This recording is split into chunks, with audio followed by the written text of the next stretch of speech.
Bom dia, sétimo ano. Mais uma semana se iniciando, estamos dando início a mais uma aula de história. Hoje, que é segunda-feira, 7 de junho de 2021, eu sou o professor Eugênio e sejam bem-vindos a mais uma aula. Hoje, na aula de hoje, que é uma continuação da aula passada, nossa aula de número 2 sobre as grandes navegações. Na semana passada, nós demos início falando sobre Portugal e as navegações e vamos continuar sobre esse conteúdo. Vamos falar um pouco sobre as inovações técnicas durante esses períodos de navegação, sobre os temores e perigos que essas pessoas passaram e vamos finalizar também falando na expansão portuguesa. Vamos lá para mais uma aula? Inovações técnicas. Diversas inovações técnicas contribuíram para o desenvolvimento da navegação feita pelos europeus no século XV e XVI. Eram inovações relacionadas principalmente aos tipos de embarcações, às formas de se orientar no mar. Vamos ver alguma dessas inovações.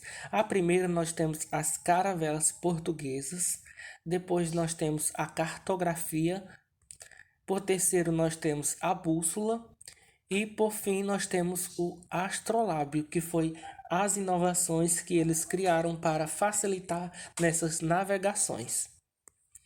A caravela portuguesa era um navio movido pelo vento com 2 ou 3 mastros e velas em formato triangular, que podiam ser ajustadas em várias direções. Essa embarcação passou a ser muito usada pelos portugueses a partir de 1541. A cartografia. A cartografia é a prática que envolve a produção e o estudo de mapas. Foi bastante aprimorada com as viagens marítimas.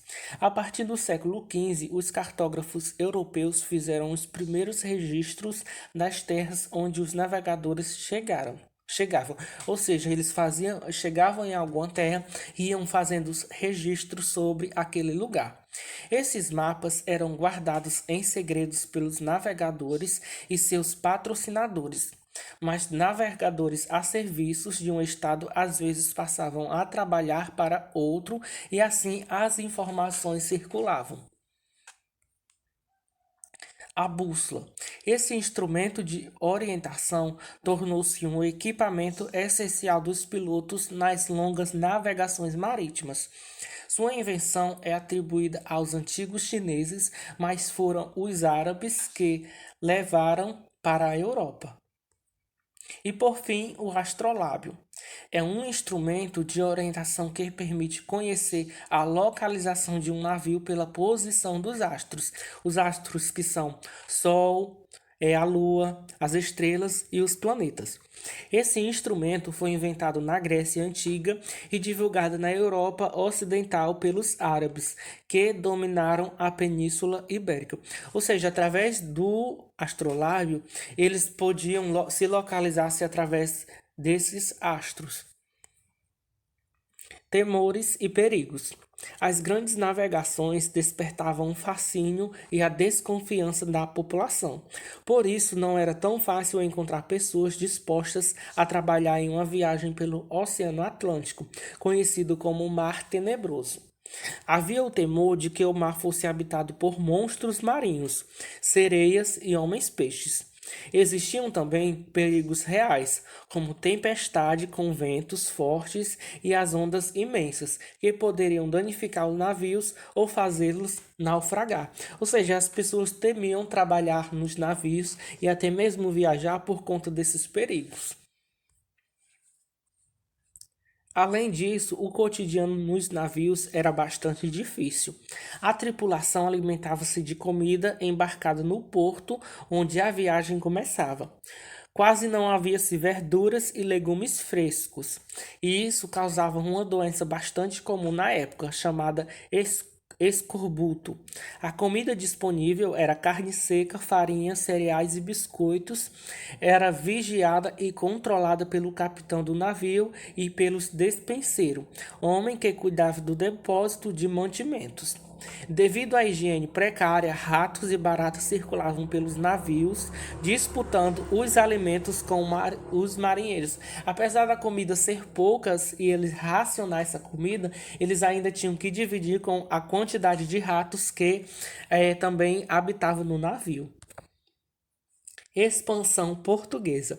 Em 1415, os portugueses conquistaram e saquearam Celta, que era um importante centro comercial dominado pelos muçulmanos no norte da África.